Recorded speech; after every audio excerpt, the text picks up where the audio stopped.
Aqui é o Sérgio Ricardo, ecologista, gestor ambiental, fundador do Movimento Bahia Viva, né? Morador da Ilha do Governador há mais de 30 anos. Nós estamos aqui hoje para bater um papo com Marcelo Mendes, produtor cultural. Hoje estamos aqui ao vivo com o Sérgio Ricardo, um dos grandes nomes do meio ambiente, da sustentabilidade da cidade do Rio de Janeiro, do estado do Rio, né? Hoje a gravação é ao vivo. Falei até com o Sérgio que eu não queria nem editar, fazer uma forma assim, bem simples, né? Sérgio, tudo bem com você? Tudo bem, né, Marcelo? Tirando aí essas crises todas do país, aqui do estado, Tá estamos na luta.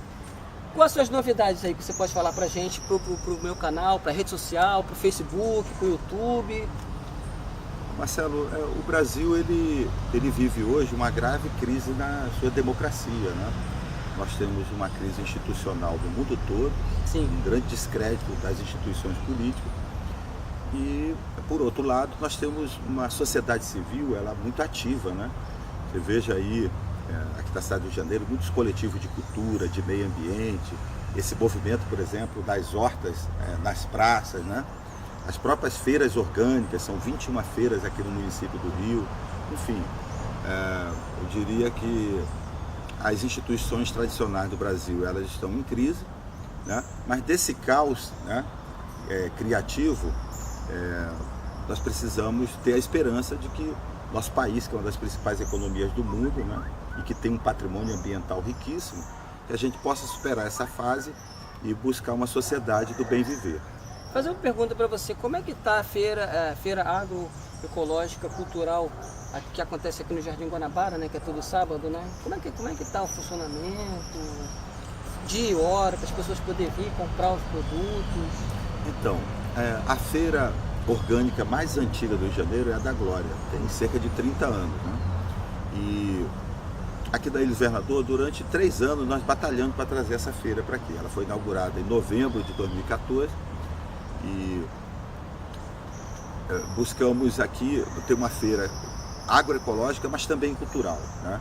Acho que essa é uma contribuição aqui que o nosso bairro pode dar para que a população possa ter acesso a uma alimentação mais saudável. Porque o Brasil é um dos maiores consumidores de agrotóxicos do mundo, né? E a gente tem muito legume, muito vegetal. Eu vi até um projeto em Portugal chamado Fruta Feia. Não sei se você conhece fruta feia. E reaproveita, né? Reaproveita, aquela fruta tem uma casca preta, mas aquela casca, se você passar a faca e cortar, ela tá boa.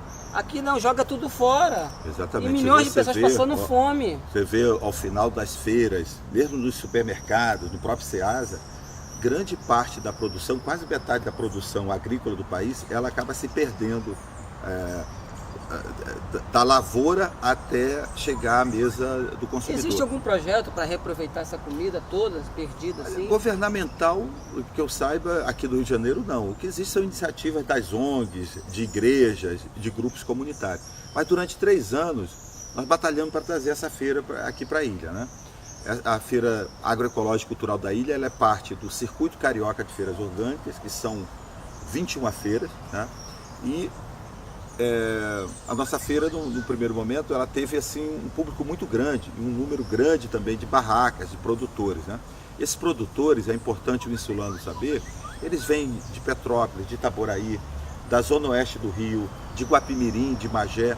São agricultores que acordam de madrugada, Marcelo, para colher ali as frutas, legumes, as verduras, né?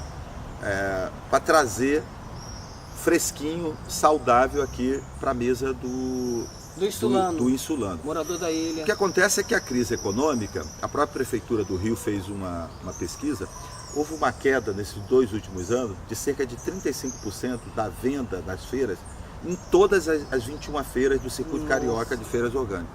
E a ilha também foi afetada. Então aqui, quero aproveitar esse seu canal, que tem uma grande audiência, e convidar, né, as famílias insulanas conhecerem aqui a nossa feira, que funciona todo sábado, de 7 às 13 da tarde, aqui em frente à igrejinha da Praia da Bica, né? E aqui você vai ter oportunidade não só de consumir um alimento sem agrotóxico e livre de transgênico, mas também de conhecer esses agricultores, conversar com eles, ver... Tem, feira, tem também tem barraca de artesanato também. Nós temos também o artesanato, estamos sempre produzindo aqui uma programação cultural, contando aí com seu apoio, do Gilberto Dalma, de vários outros artistas aqui da ilha, Verônica, né? Verônica Nossa Ruda, companheira aí, dançarina. Verônica Ruda aí, com a Aline, da Dança do Vento. Enfim, nós estamos sempre fazendo aqui lançamento de CDs, de livro, porque a ecologia e a cultura, elas andam junto, né? Sérgio, você nasceu aonde? Marcelo, Raízes. Eu sou potiguar, eu sou do Rio Grande do Norte. Legal, né? legal. Meus pais são de Rio Tinto, na Paraíba. Eu já nasci no Rio Grande do Norte, ali em Canguaretama, né? E com 3 anos de idade eu fui morar em Altamira, no Pará. Né? Lá nasceram mais 4 irmãos. Nós somos uma família de 8 irmãos, né? E depois, uma parte no início da minha juventude, eu morei em Natal. E estou aqui na Ilha do Governador desde 85, 86. Na né? luta, né? São mais de 30 anos aqui morando na ilha.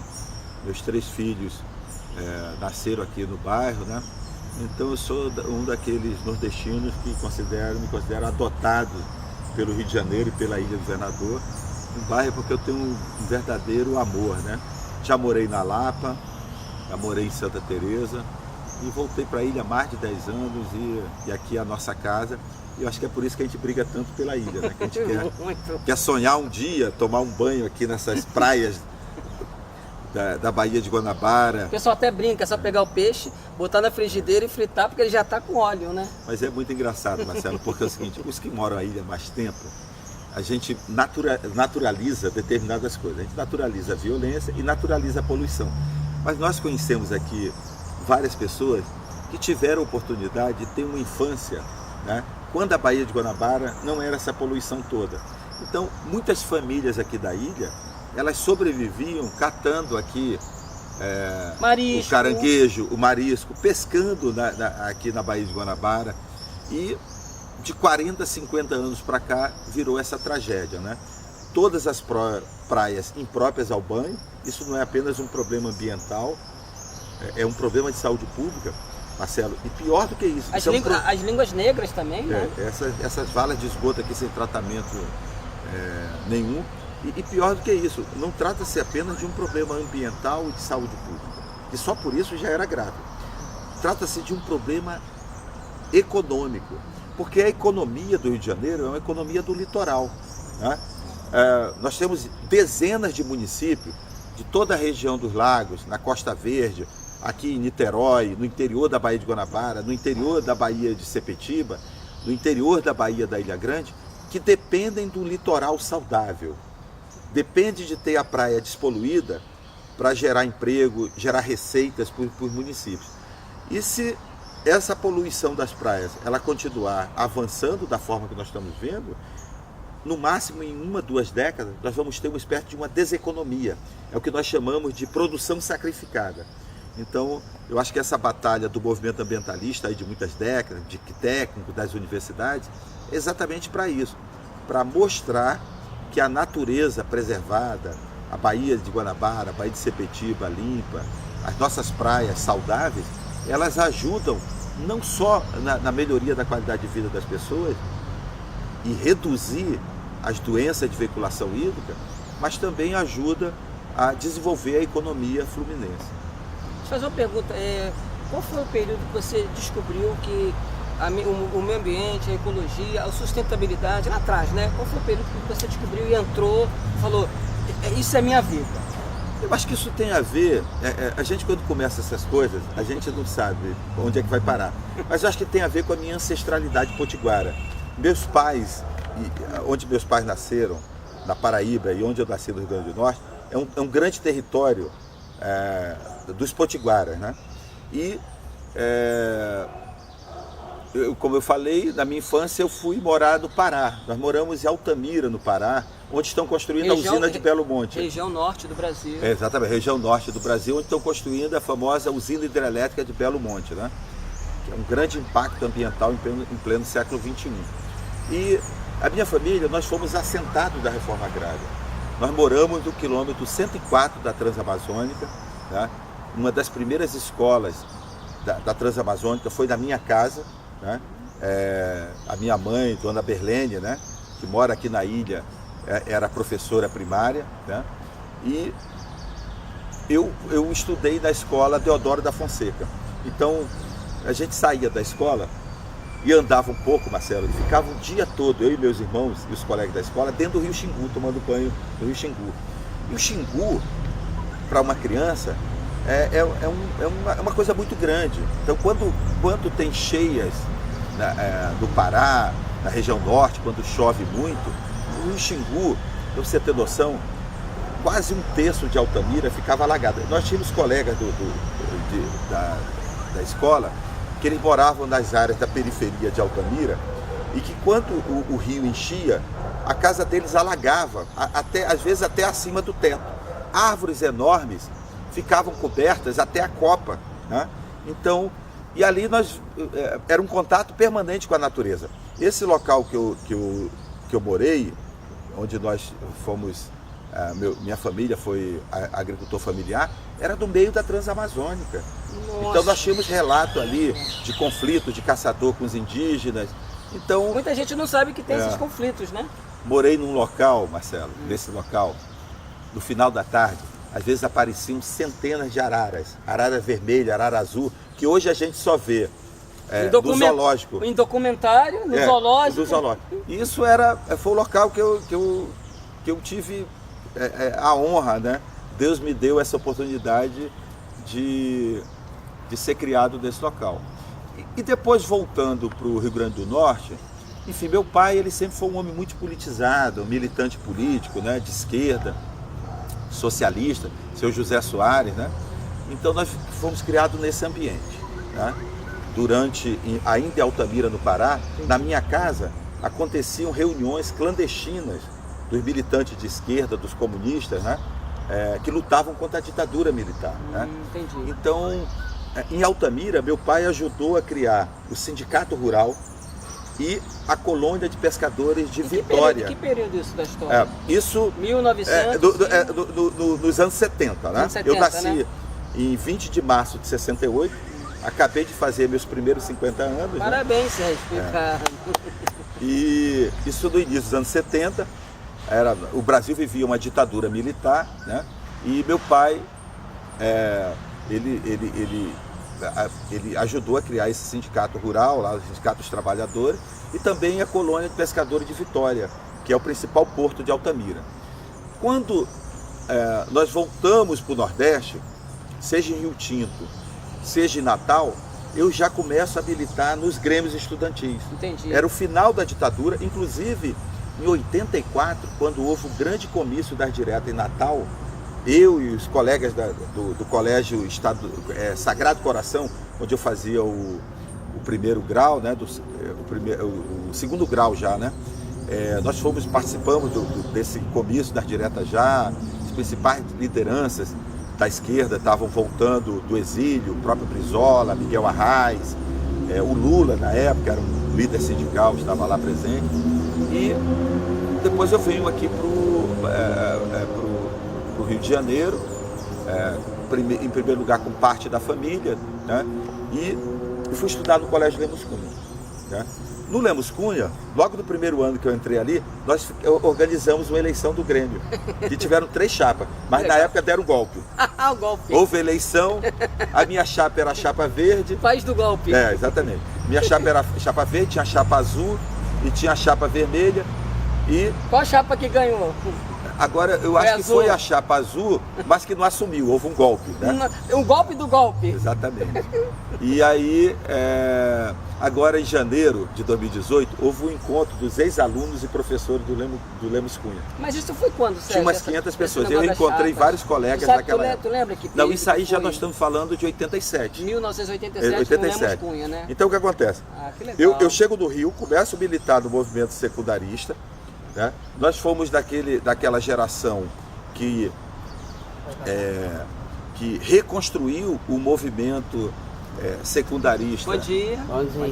Bom dia. Nós somos daquela geração que reconstruiu o movimento secundarista pós-ditadura militar. Sim. Eu estudando no Lemos Cunha.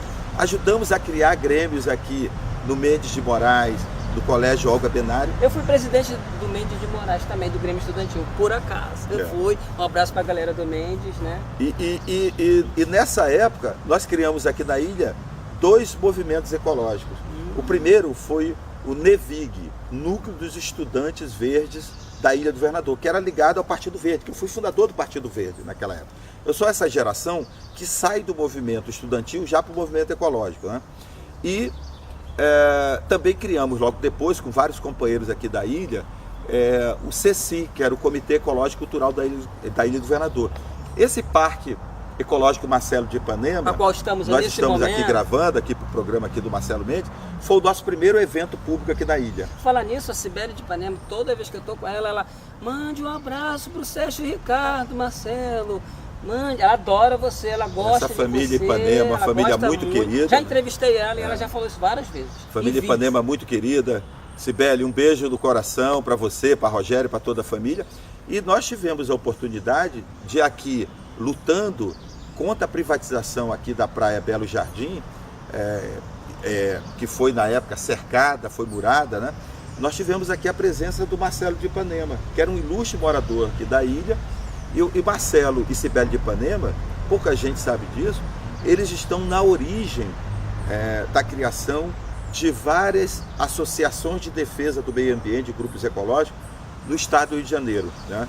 Então é uma família muito querida e que tem uma contribuição tanto na defesa da ecologia, mas também do patrimônio cultural e histórico. Então nessa época nós fizemos esse abraço aqui do Parque Marcelo de Ipanema e nos reuníamos dentro da antiga lona cultural. Ali no Cocotá. Fazíamos reuniões semanais, ali realizamos, começamos o movimento para que as barcas estivessem no Cocotá, né, que na verdade é um movimento que já vem desde os anos 70, mas nos anos 80 os ecologistas, os artistas fizemos um evento muito bonito que foi o Pinta que a Barca Pinta, né, que foi coordenado inclusive por nossa amiga. Em que período foi? Que ano, mais ou menos? Isso eu acho que foi entre 87 e 88. Esse Pinta que a Barca Pinta, inclusive, ele foi coordenado na época pela Vitória Avelar, que é irmã da Deolinda Avelar, que é a nossa diretora, querida diretora da Biblioteca da Ilha. Já entrevistei a Deolinda também. Vitória era animadora cultural, Guilherme era animador cultural e outros animadores. E o Sorriso também, o Sorriso é dessa época também, o Sorriso? Sorriso era um dos coordenadores da lona cultural. Por isso que eu falei. E nós, muito jovens, não tínhamos grana para alugar lugar aqui, um espaço para fazer reuniões. Procuramos a lona cultural e fomos super recebidos, né? Fomos muito bem recebidos e lá começamos a fazer reuniões do movimento ecológico. E esse Pinta que a Barca Pinta foi muito interessante. Nós conseguimos tinta no comércio e ali eram os tapumes que a cada eleição prometiam as barcas do Cocotá. E as pessoas, as crianças, pintaram o tapume, mostrando a importância da barca e tal. Foi uma pena que menos de uma semana depois, o governo do estado, na época era o Moreira Franco, governador, né? Ficou conhecido como Gato Angorá, né? E ele mandou pintar ali aquela obra de arte feita pelos artistas, pelos moradores da ilha. Foi uma censura. Não paramos ali, né? Ali também, reunido na lona cultural, Marcelo, nós organizamos o primeiro passeio ciclístico que a gente tem conhecimento aqui na Ilha do Governador, que deu um grande destaque na imprensa na época e que participaram quase 500 pessoas. Hoje nós temos aqui na ilha... Foi que ano esse passeio ciclístico? Foi em 87, 88. Né? O tempo vai passando, a gente vai perdendo meio a referência do tempo das coisas. E esse passeio, ele foi muito interessante e quem nos ajudou muito foi na época o Coronel Borges, o saudoso Coronel Borges, que era presidente da Federação de Ciclismo, né? E foram cerca de 500 pessoas e ali nós já iniciamos uma luta pelas ciclovias na ilha. Hoje existe aqui na ilha a Associação de Ciclistas da Ilha, do qual eu sou membro. Quero mandar aqui um abraço para o Luan, né? Que é o nosso presidente, e o passeio ocorre todo segundo domingo, né? Com cerca de 200 e 300 pessoas, né? Então, nessa batalha aí pelas ciclovias, já agora, alguns anos atrás, nós conquistamos uma obra aqui, que foi o Anel Cicloviário da ilha, que tem um trajeto interessante, no entanto, a obra foi feita com material de péssima qualidade, né? Então, nosso anel cicloviário é um anel que ele é inseguro, né? A própria Associação de Ciclistas hoje, ela defende novos trajetos, por exemplo, a Transgaleão, uma ciclovia ao longo de todo o estado do Galeão. Até porque a bicicleta também não polui, né? Exatamente. Não atropela. E, na verdade, os ciclistas, tem até uma pesquisa que já saiu até na mídia e tudo, o número de ciclistas atropelados, que vem ao óbito porque a pessoa atropela e não para salvar, aumenta a cada dia, né, Sérgio? Exatamente. Então nós estamos na defesa da ampliação das ciclovias. É tanto a ciclovia no canteiro central da estrada do Galeão. Legal. Mas também ciclovia, Marcelo, ligando esse anel cicloviário e o corredor esportivo até Tubiacanga. Você sabe, ali Tubiacanga tem um problema sério de falta de transporte, né? São poucos ônibus. A bicicleta já ia resolver. Exatamente. Também, né? Aquela estrada ali. Além de fomentar até turismo, né? Exatamente. Tubiacanga é um lugar muito bonito. E também a ciclovia pela estrada ali, estrada de Maracajá, ligando até a Ilha do Governador, até a Ilha do Fundão. Então nós podemos sim ter aqui essa ampliação da malha cicloviária, e a Associação de Ciclistas, ela mensalmente promove esse passeio. Quero aqui convidar as pessoas, crianças participam, pessoas de diversas idades, né? E é um grupo que está praticando a defesa do meio ambiente, defendendo uma mobilidade sustentável, né? Então fizemos isso também. Então ali nós fizemos uma luta pela criação do Parque Marcelo de Ipanema, foi iniciada ali, pelas barcas do Cocotá, né? As ciclovias, e foi ali também, Marcelo, que se iniciou o movimento dos estudantes em defesa do manguezal do Jequiá. Em que ano? Desse período, 87, 89, né? É tanto que a APARU, ela me parece que ela é de 2000. Como é que foi isso? Eu estudava no Colégio Lemos Cunha e um dia li num jornal aqui, um editorial, defendendo o aterro do manguezal do Jequiá. E eu te confesso que eu não sabia muito bem a importância do manguezal, mas eu achei um absurdo. Naquela época, o manguezal do Jequiá, além de esgoto e lixo, tinha muitos pneus das empresas de ônibus que eram lançadas ali, óleo, né? E foi um grupo de estudantes, 5 estudantes, nós fomos... eu lembro do Adriano Melo, que mora aqui na ilha, do Maurício, que foi o presidente do Grêmio na época, a Beth, nossa querida Beth, que mora ainda hoje na rua Beni, né? E mais uns dois, assim, tinha o Marcelo, teu xará, que trabalhava de estagiário num banco aqui na estrada do Galeão, que hoje mora em Portugal. Nós éramos aquele grupo, né?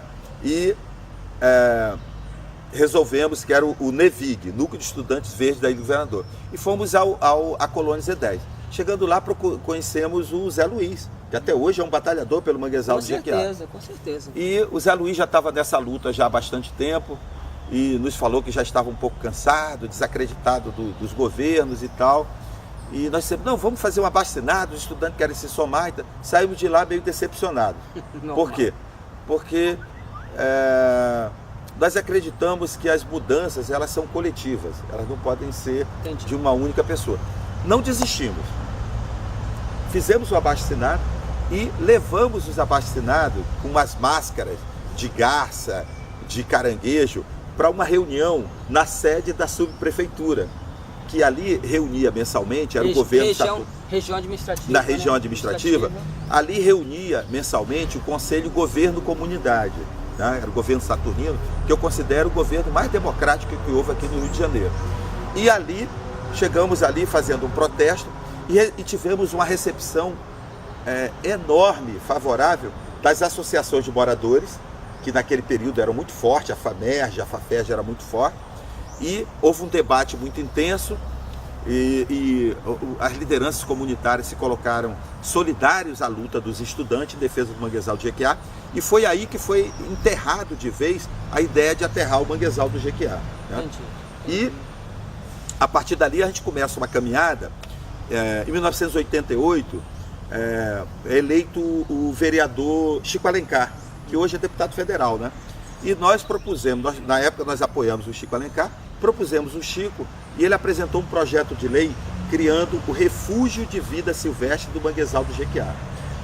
Essa legislação era importante, Marcelo, porque já naquela época os órgãos ambientais, que era a FEEMA, a atual INEA, eles defendiam a proteção do manguezal, mas queriam remover Tubiacanga. Queriam remover os moradores da colônia Z10. Entendi. Eles queriam proteger o manguezal, mas retirando os moradores, inclusive os pescadores. Mas os pescadores não sobrevivem dali? Não é? Exatamente, era uma contradição, é o que nós chamamos de racismo ambiental, ou de injustiça ambiental, que é o quê? Existe algumas pessoas que defendem o meio ambiente sem a presença humana, né? O Chico Mendes, né, que foi seringueiro, foi assassinado, foi uma liderança sindical e ecologista, ele defende exatamente o que nós chamamos de união dos povos da floresta e a ideia da floresta, da economia da floresta em pé, em que é possível você preservar a Mata Atlântica, o Cerrado, a Caatinga, a Amazônia, sem expulsar dos seus territórios os indígenas, os quilombolas, os pescadores, agricultores, enfim. Mas você sabe muito bem que muitas vezes o interesse econômico do capital está à frente desses direitos. Por isso que existem pessoas como o Sérgio Ricardo e muitos ambientalistas que batem de frente. Sérgio, no Facebook, como é que a pessoa encontra você lá? Então, mas só para concluir essa questão do manguezal do GQA. Vamos lá, então vamos falar do a partir manguezal. dali é apresentado um projeto de lei criando o Refúgio de Vida Silvestre, sim. que depois os técnicos da Prefeitura do Rio avaliaram que a melhor figura era a criação da APARU, que é a Área de Proteção Ambiental e Recuperação Urbana. Tá. Então a APARU fez mais de 20 anos, infelizmente está abandonada, né, pela Prefeitura do Rio, mas foi uma conquista, porque com a criação dessa legislação, Marcelo, acabou essa história de querer expulsar pescador, expulsar os moradores da colônia Z10, de aterrar o manguezal, né? Até também vai gerar um desemprego gigante também, né? Exatamente. As pessoas, então, né? Isso foi uma das lutas que na época nós encampamos. Mas nesse período também, Marcelo, ocorreu aqui na ilha uma luta muito importante, porque havia uma tentativa de interesses políticos e econômicos aqui da ilha de emancipar a ilha e construir grandes espigões. Falava-se em prédio de 6 a 9 andares, né? Nossa! E eu, com 19 anos, eu fui diretor social da AMA Cocotá, Associação de Moradores de Cocotá. Você tem que lançar um livro, Sérgio. Tem Pois que lançar já me falaram livro, sobre tem que lançar um livro. Mas enfim, então Legal, o movimento bacana. comunitário era muito forte, né? Sim. E eu, morando no Cocotá, fui diretor da associação, né? E na época fizemos aqui um movimento com a FAMERJ, que era a Ilha Carioca.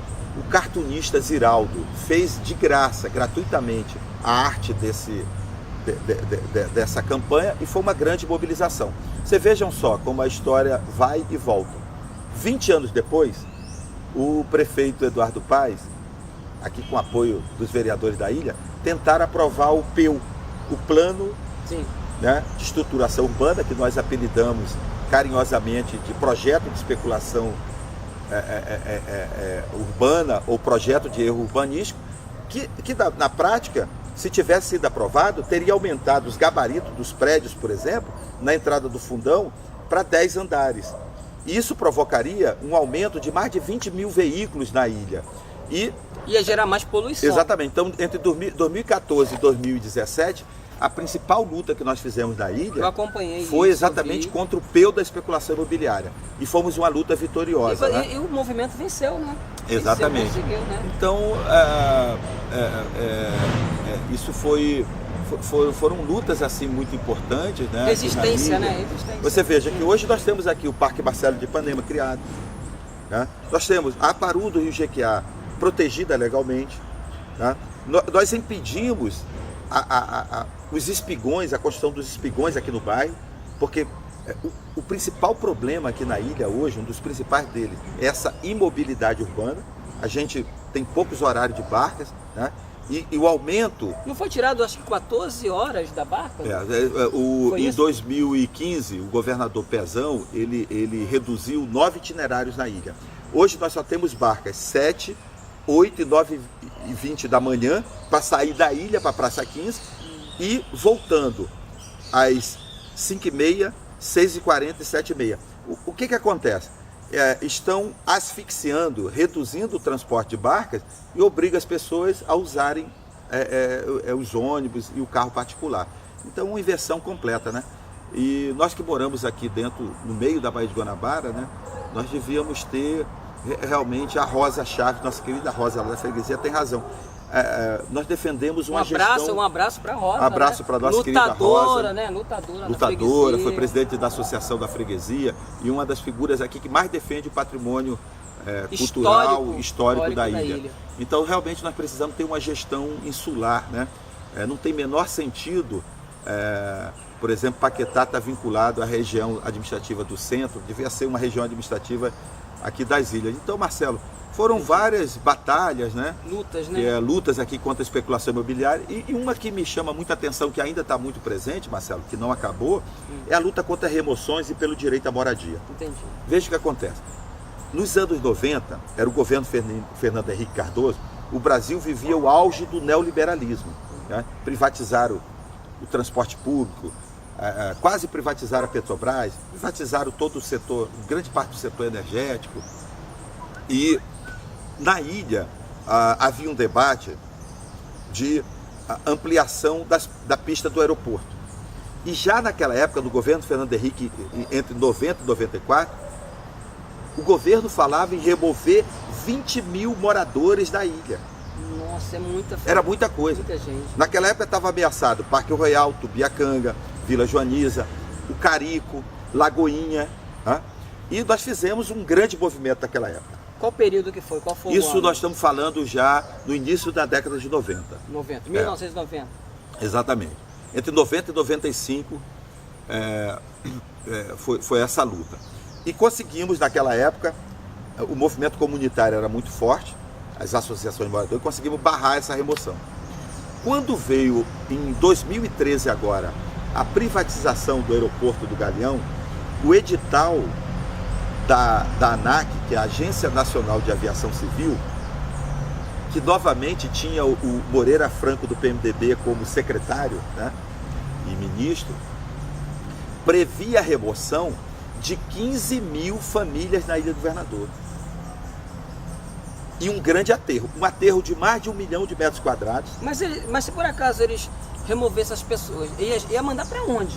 Marcelo, o edital não vai remover as pessoas? Dizia que as pessoas iam morar lá, iam mandar pessoas para Seropédica, para municípios distantes da Baixada, enfim.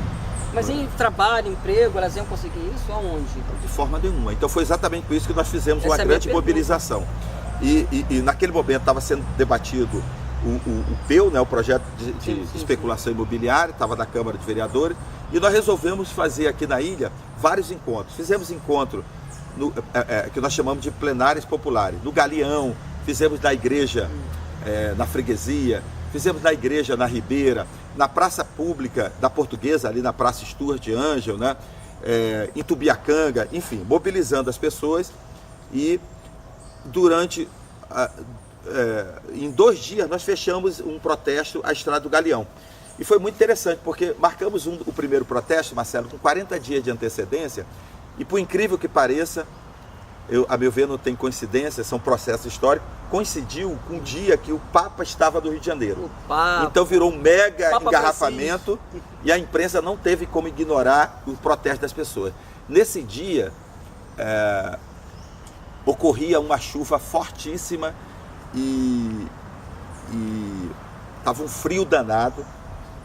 A maior parte das pessoas ficaram gripadas durante um mês. E ali houve um enfrentamento com a polícia, né? E depois fechamos num outro momento também com o apoio dos companheiros aeroviários, da FICH, né? Com apoio também de sindicatos petroleiros. E essa luta continua até hoje, Marcelo. Sim, porque claro. Nesse momento agora, né? Nós temos ameaçado de remoção Tubiacanga, nós temos a comunidade Rádio Sonda,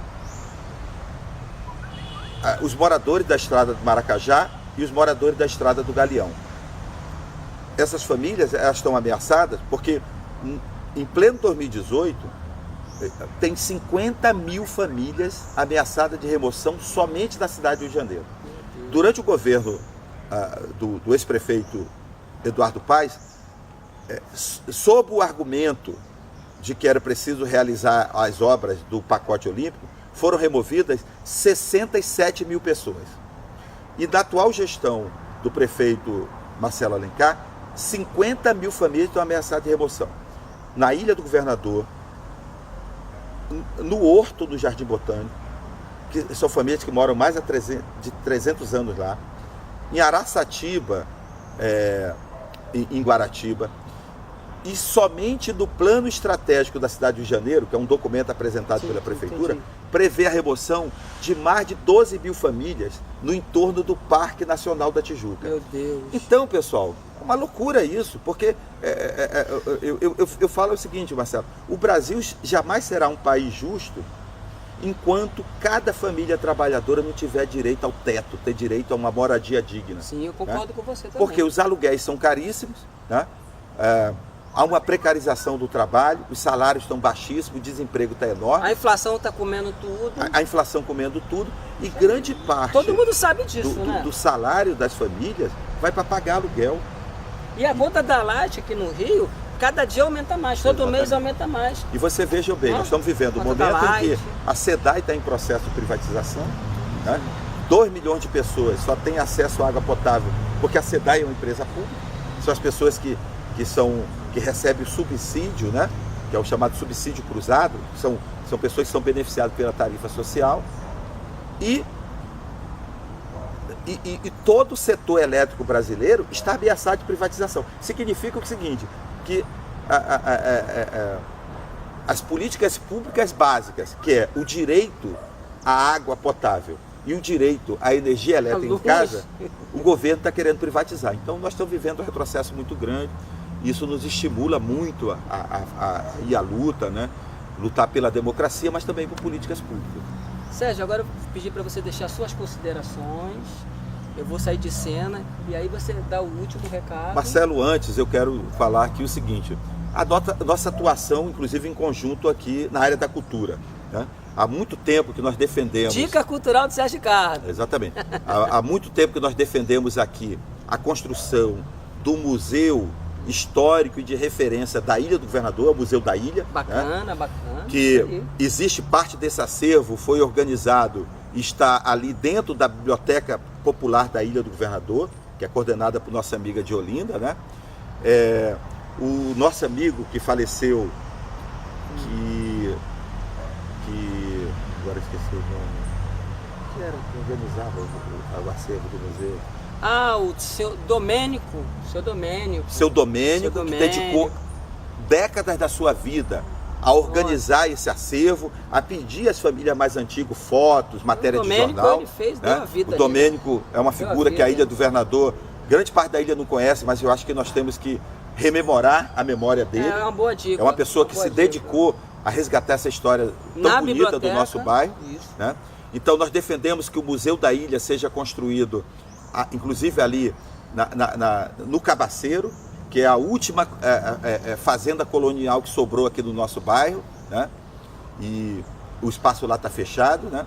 Nós participamos aqui em conjunto da luta, né? A maior parte das pessoas não sabe, mas o prefeito Conde, ele fechou o circo voador, mas também demoliu a lona cultural da Ilha do Governador. E durante 10 anos, nós, os artistas aqui da ilha, lutamos pela volta da ilha, da lona da ilha, né? Que hoje é uma areninha, né? Eu sempre estou na defesa que a gestão desses equipamentos públicos tem que ser democratizado, criar o conselho gestor da lona, para que a população, os moradores, os artistas sejam ouvidos. E nós também participamos aqui da ilha, né, da criação da Biblioteca Popular Euclides da Cunha. Em 1996. Fizemos durante... Eu estava lá também, todo mundo, né? Exatamente. A galera da cultura, né? Durante muitos anos, mais de 5 anos... Mais uma vez, mandar um abraço para Deolinda Velar. Nós realizávamos na antiga biblioteca, que era numa salinha ali onde funcionava a antiga região administrativa. Você lembra, né? do evento Quintas Poéticas? Então, nós realizávamos o Quinta Poética. Eu participava, tocava violãozinho. Exatamente. Também. Nós realizamos durante mais de 5 anos chamado Quinta Poética. A gente vai ficar até amanhã falando aqui. Que muitas vezes, pessoal, tinha mais presença de poetas de outros bairros do que da própria ilha. Né? Então, fizemos abaixo-assinado, fizemos vários eventos e, em função disso, saiu a obra que hoje é a Biblioteca da Ilha. Que é aquela obra estrutural magnífica. Exatamente. Que é democrática, que a Deolinda dá espaço para todos os artistas da ilha. Então é importante que as pessoas às vezes passam aqui na ilha, a pessoa vê barca, né? Vê a biblioteca, vê a lona cultural e esquece Não sabe, que tem uma isso história lá foi atrás. fruto da luta da sociedade civil, dos movimentos sociais. Coletiva, né? Dos ecologistas, uma luta coletiva, né? Então é nisso que nós acreditamos, né? Na participação comunitária, não acreditamos em Salvador da Pátria. Não tem. Logicamente que nós reconhecemos a importância do campo institucional. Eu mesmo, Marcelo, com essa minha vida aí, 50 anos, eu tenho mais de 20 anos na administração pública, né? Na Assembleia Legislativa, na Secretaria de Cultura aqui do Rio, na Secretaria de Desenvolvimento Social, onde foi o meu primeiro emprego na área pública. Eu quero aqui, inclusive, saudar um querido amigo, Luiz Carlos Cardoso, né? Engenheiro da prefeitura, agora já aposentado, um militante, foi presidente da Associação de Moradores do Tauá. O Luiz Carlos, inclusive, foi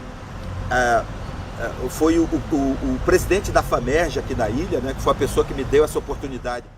Aos amigos que quiserem conhecer um pouco mais do nosso trabalho, nossa agenda de atividades, lá no Facebook você dá uma curtida em Sérgio Ricardo Verde ou no Movimento Bahia Viva, né? Ou pelo WhatsApp, que é 21 997 34 8088. Faça contato com a gente, vem nos ajudar a lutar pelo meio ambiente, a cultura e os direitos humanos.